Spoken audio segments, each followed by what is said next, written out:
Everywhere you look, there are reds, oranges, yellows, just blanketed all along the mountainsides. It is one of the most stunning mountain scenes I've ever seen in my entire life. Oh man, I am stoked.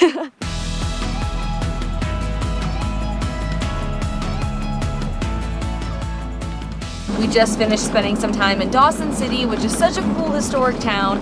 For the next week, we're going to be embarking on a pretty crazy adventure. We are driving up to the Arctic Ocean along the Dempster Highway. And we'll explain more about the highway in our next video, but the first part of the highway takes you by Tombstone Territorial Park, which is where we're going to be spending the next 24 hours.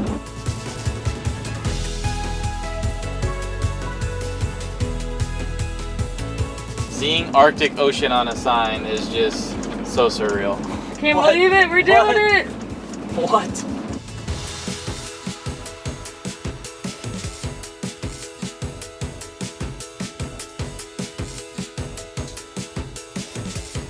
All right, we are officially on the Dempster Highway. As Kathryn mentioned, we'll tell you more about it in our next video, but just some quick things to know. It is completely unpaved, and it is known for flat tires and cracked windshields. Good.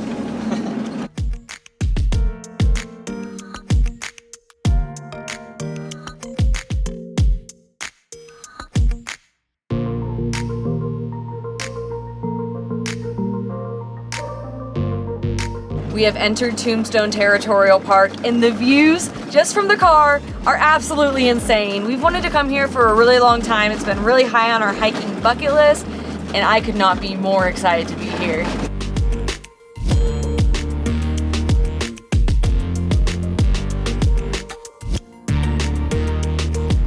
Woo! We have survived the first 72 kilometers of the Dempster Highway. There was one stretch of the road where there was a lot of potholes, but they were really shallow, but overall, it hasn't been too bad.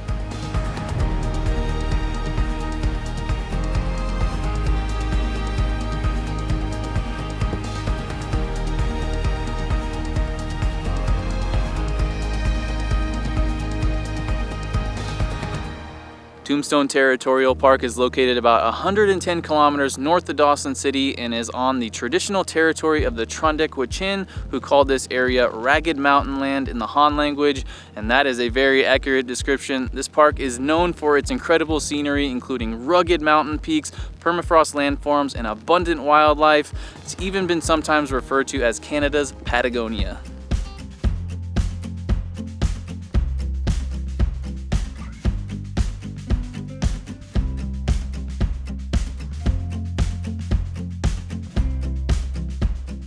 There's one front country campground here in the park, which is $20 per night, and it's pretty basic. There are no hookups or anything. It's basically just campsites and bathrooms, and you get free firewood, which is a nice perk. But we got here really late in the day, and as we kind of expected, the campground was totally full.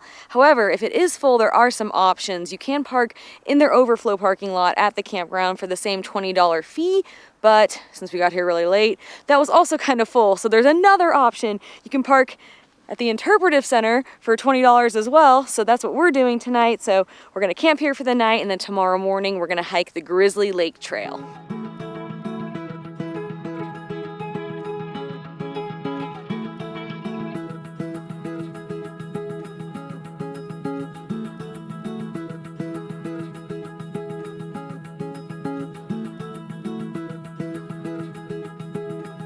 The Grizzly Lake Trail is 13 miles with over 4,700 feet of elevation gain, so it's gonna be a bit of a doozy, but it's gonna take us to some gorgeous scenery with the iconic peaks that give this park the nickname Canada's Patagonia.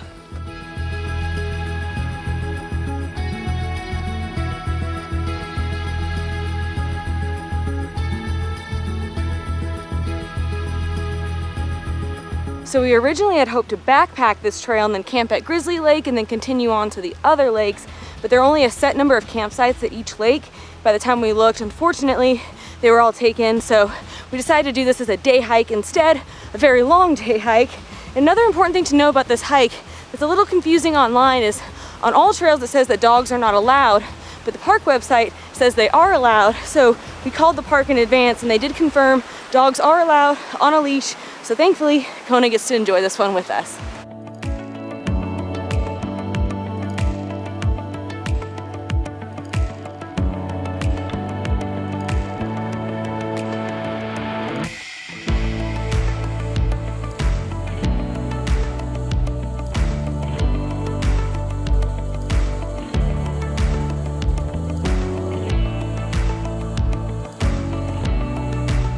Alaska and northern Canada, fall begins at the end of August, which is when we're here. And when we plan to come out here, we hoped that we would time it just right. And we did. It is delivering everywhere you look. There are reds, oranges, yellows, just blanketed all along the mountainsides. It is gorgeous. And our hope is that over the next 2 months, as we make our way back down to Texas, we'll just be chasing those fall colors all the way down and get 2 full months of fall, which is our favorite season.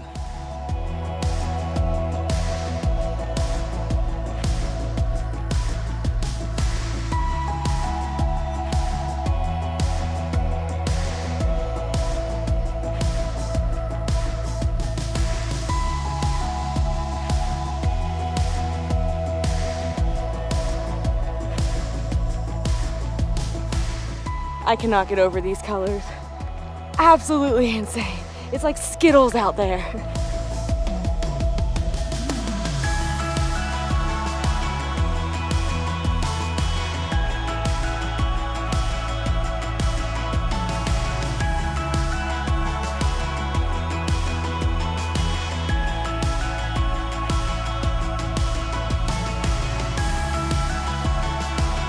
We made it up the first big incline and now we're kind of going up and down along the ridge line.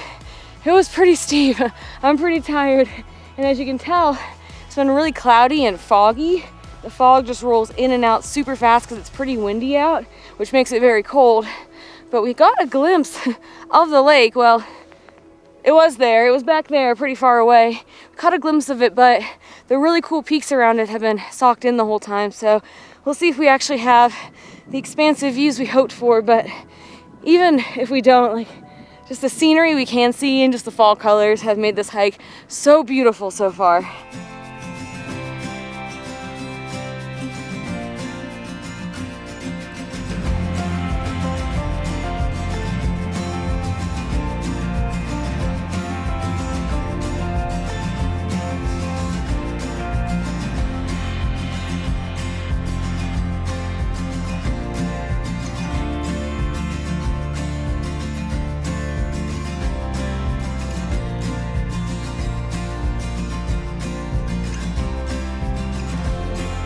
Wow, you can see the lake. We're getting really close, and the peaks that are surrounding behind it, oh man, they are peeking out. A little bit.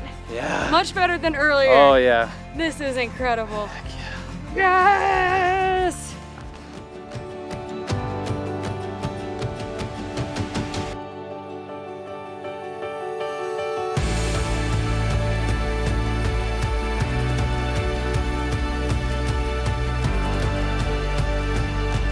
I cannot believe that we got a peek of the peaks, a peek of the peaks. After seeing those mountains completely socked in the entire hike, I had zero faith that we were actually going to get to see those peaks. And I just can't believe it. I can't stop smiling. It is one of the most stunning mountain scenes I've ever seen in my entire life. Just look at how sharp some of those peaks are. And the clouds are kind of rolling back in, so I feel like we just happened to get here at the one teeny tiny window that they were going to show. And I just couldn't feel more lucky. Oh man, I am stoked.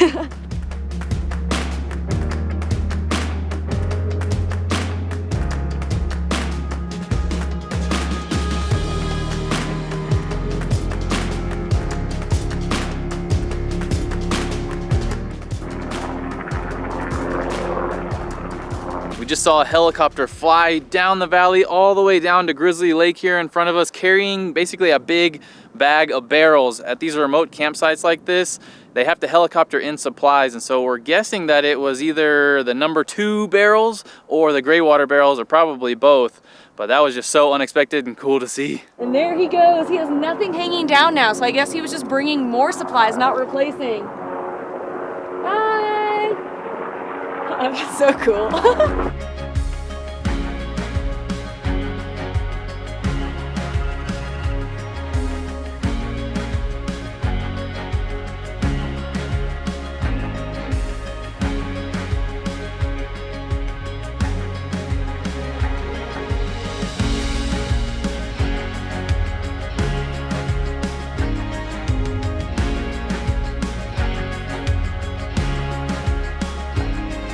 We made it to the lake and it is so beautiful. The water is so clear. All of the mountains are still out.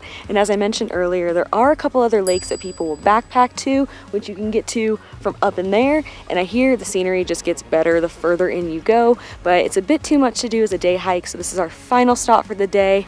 But after getting a taste of just how unreal and mind-blowing the scenery is out here, we are for sure coming back so we can camp, go to all the lakes, and just spend days out here, because this is, we say this all the time, but this is truly one of the most beautiful places we have ever been.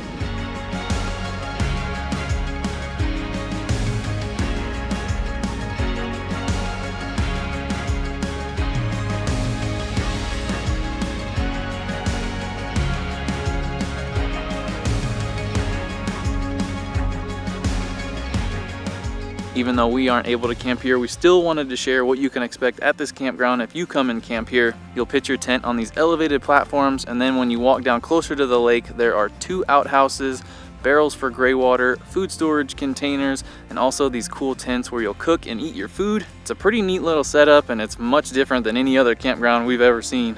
My new thing that I do is I wave bye to everything because I'm sad to leave everything.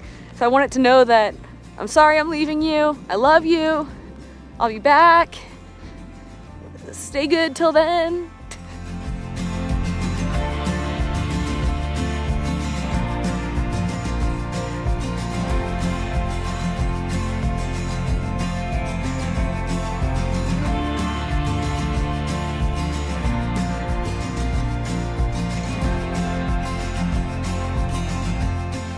Ooh, buddy.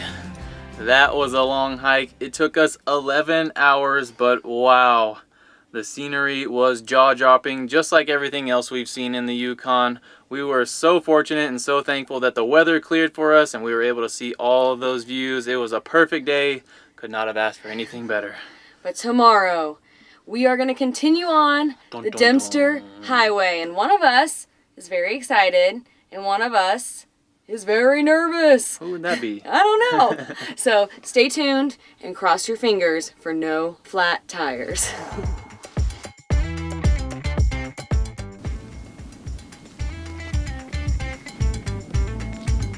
Gertie's dance. Our Gertie's dance. Go below your leg.